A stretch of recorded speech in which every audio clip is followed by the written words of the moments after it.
Subject కి ఒక teacher ఉంటారు, అన్ని సబ్జెక్టులు నన్ను చదవమంటారు. ఇంత చిన్న బుర్రలో అన్ని ఎలా నింపాలి?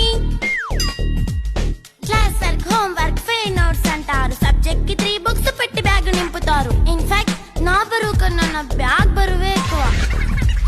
క్వశ్చన్లు, ఆన్సర్లు, సర్ప్రైజ్ టెస్టులు తమ్మి దాటుకొని మళ్ళీ స్కూల్ వాన్ ఎక్కేసి అమ్మయ్య ఇక ఇంటికి వచ్చేసామనుకుంటే మార్క్స్ తక్కువ వస్తే చెయ్యాలి అసైన్మెంట్. రిపోర్ట్ కార్డ్ చూపిస్తే ఇంట్లో ఉన్న పనిష్మెంట్. హోంవర్క్ చేయమంటూ మమ్మీ చంపుతుంటుంది. ట్యూషన్ టైం అయిందని డాడీ తరుముతుంటాడు. డాన్స్ క్లాస్ కి వెళ్ళమని తాతయ్య తిడతాడు. స్నాక్స్ తిని వెళ్ళమని నాన్నమ్మ ఆపుతుంది. ఇక అన్నీ అయిపోయాక కాసేపు టీవీ చూద్దామంటే మమ్మీ ఎంట్రీ ఇచ్చింది. బెడ్ ఎక్కమంది. చిన్న నాప్ తీసేలోపు తెల్లారిపోయింది.